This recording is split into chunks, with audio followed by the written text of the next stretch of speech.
Степан Петрович был человеком с сильным характером. Его домик стоял на отшибе деревни, немного в стороне, за оврагом, и к нему вел мостик через овраг. В этом году деду Степану с большим трудом удалось починить мостик. Ведь годы уже не те, трудно сохранять равновесие, идя по деревянным доскам без опоры. Пришлось установить перила, долго возился, почти 3 дня. И зрение уже не то, но он все сделал качественно. Теперь из окон виден мостик через овраг, рядом рябина, а дальше видны крыши деревенских домов. Степан Петрович любит сидеть у окна и смотреть на деревню.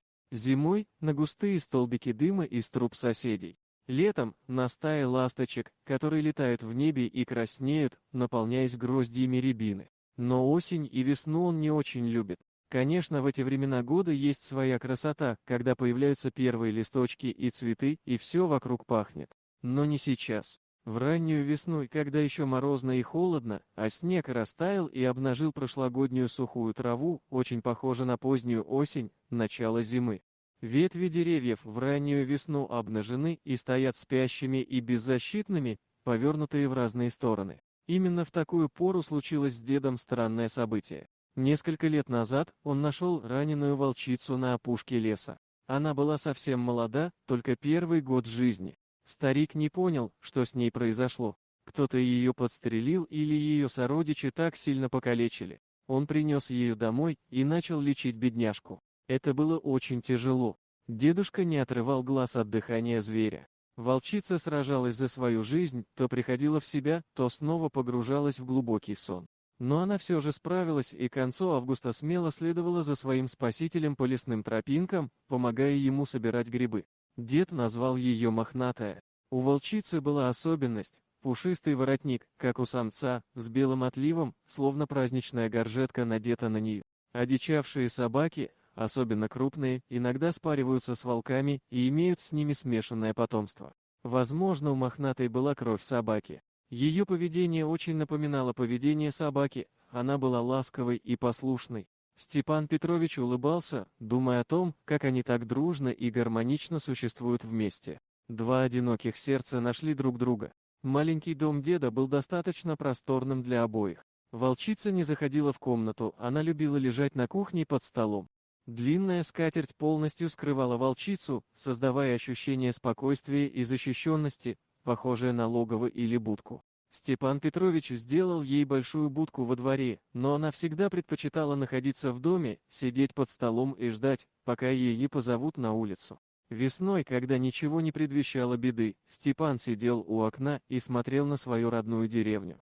Однажды по дорожке через лес прошли 3 незаметных и серых людей, одетых в одинаковую одежду. Позднее Степан Петрович понял, что это были заключенные в тюремной робе, но из-за расстояния он не смог их разглядеть. Он сильно жалеет, что тогда не надел очки. Если бы он увидел этих мужчин и понял, в чем они были одеты, он бы успел закрыть дверь на засов, и, возможно, ничего бы не произошло. Хотя, скорее всего, это не остановило бы хулиганов и рецидивистов, которые все равно бы разбили окно и проникли в дом. 3 преступников сбежали из близлежащей колонии. Местные жители проклинали день, когда это заведение было построено в их деревне. С ним появилось множество проблем. Бывали случаи, когда приезжали друзья заключенных на свидание, проносили подозрительные предметы или отвергнутые жены просили ночлег. В общем, соседство с этим заведением не приносило радости местным жителям. Молодые семьи с детьми начали уезжать в более спокойные и тихие места.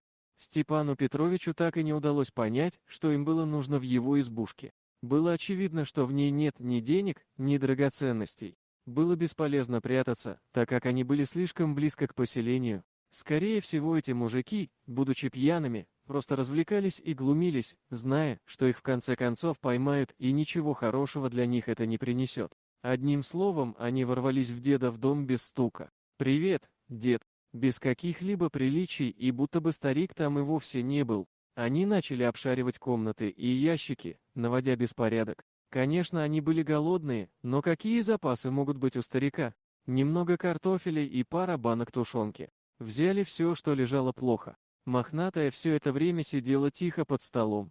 Внезапно один из этих непрошенных гостей обратил внимание на деда, который застыл у окна. Он подскочил с ножом к его горлу и начал требовать деньги и ценности. В этот момент мохнатая волчица выпрыгнула из-под стола и без звука кинулась на нападающего, захватив его за горло. Мужик не успел и пискнуть. Затем раздался выстрел. Оказалось, что банда беспредельщиков, которые сбежали, была серьезно вооружена. Они бежали не просто так, за ними тянулся шлейф раненых охранников и конвоиров. От выстрела мохнатая взвизгнула и упала на пол. Однако выстрел помог преследователям ориентироваться, и в дом деда ворвались патрульные. Бандитов арестовали, убедились, что дед не пострадал, извинились за собаку и ушли со своим убитым товарищем. Степан Петрович остался в шоке. Он не сразу пришел в себя и начал осматривать мохнатую. Волчица еще жила. Выстрел попал ей под лопатку и вышел наружу. Снова бессонные ночи и снова борьба за жизнь. Но несмотря на то, что мохнатая так сильно пострадала, она так и не полностью восстановилась. Правая передняя лапа оставалась свисающей плетью. Когда старик подвязывал ей лапу, она могла ходить на 3 лапах по двору, а если не подвязывать, то тянулась по земле. Прогулок в лес уже не было и речи. Только к Новому году дед заметил, что мохнатая как бы опирается на больную лапу. Чувствительность так и не вернулась. Вскоре волчица приспособилась к боли в лапе. В феврале она исчезла. Просто исчезла со двора. По следам было видно, что ушла сама. Ушла в лес. Вот так и бывало, что сколько волка не корми, он всегда смотрит в лес. Конечно, дед Степан понимал, что дело не в предательстве, а в природе. В феврале у волков начинается брачный период, гонка. Мохнатая не смогла противостоять природе и отправилась в лес искать свою любовь. С тех пор, пока не сошел снег, старик ходил по лесу и пытался найти следы мохнатой. Но все было напрасно. Каждый вечер летом он сидел на крыльце и ждал ее до темноты. Но волчица так и не вернулась. Дед очень переживал за мохнатую. Чем она там кормится в лесу, как будет защищать себя с такой травмой, и ей будет очень трудно выживать в условиях дикого леса.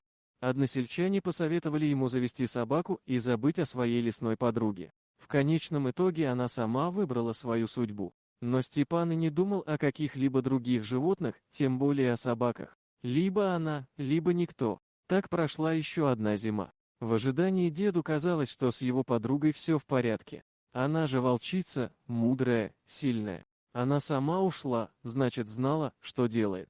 Иногда пожилого человека охватывал приступ меланхолии, и он был уверен, что его любимицы уже нет в живых. В последние годы с ним ничего хорошего не происходило. В это время года, когда все радуются началу новой жизни и пробуждению природы, Степан Петрович ожидал подвоха и новых неприятностей. Сегодня ему не понравилась непонятная тень, мелькнувшая на задворках. Он запер дверь покрепче. Ощущение беспокойства, тревоги и дискомфорта не давали ему покоя. И теперь еще эта возня за дверью, не сбежал ли кто-то опять из тюрьмы.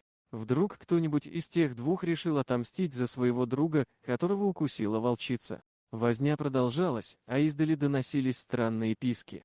Степан Петрович подумал, что зэки точно не будут пищать, и решил рискнуть и пойти посмотреть, что происходит. Когда он открыл дверь, у него почти вылетела душа. На пороге лежали 4 маленьких волчонка, которым только что открыли глаза, и у них, похоже, резались зубы. Все 4 имели характерный воротник. Немного подальше сидела она. Правая лапа была поджата, она сама была худая и измученная, но ее морда была счастливой. Степан Петрович позвал ее к себе. Она немного пошевелила хвостом, но не приблизилась. Степан понял, что мохнатая нашла свое счастье материнства, но потеряла связь с человеком. Она прекрасно осознавала, что не может охотиться хорошо и качественно. Если ей самой хватало мышей и лягушек, то молодых щенков надо было кормить. Она не могла ловко и успешно охотиться ради них, и единственное правильное решение, которое пришло в голову дикой хищнице, было отнести своих детей туда, где когда-то человек заботился о ней. Степан Петрович взял всех 4 волчат и принес их в дом. Вернувшись на крыльцо, он хотел еще раз взглянуть на нее, но мохнатая уже ушла. Вот такая удивительная история. А что вы думаете по поводу данной истории? Делитесь своим мнением в комментариях.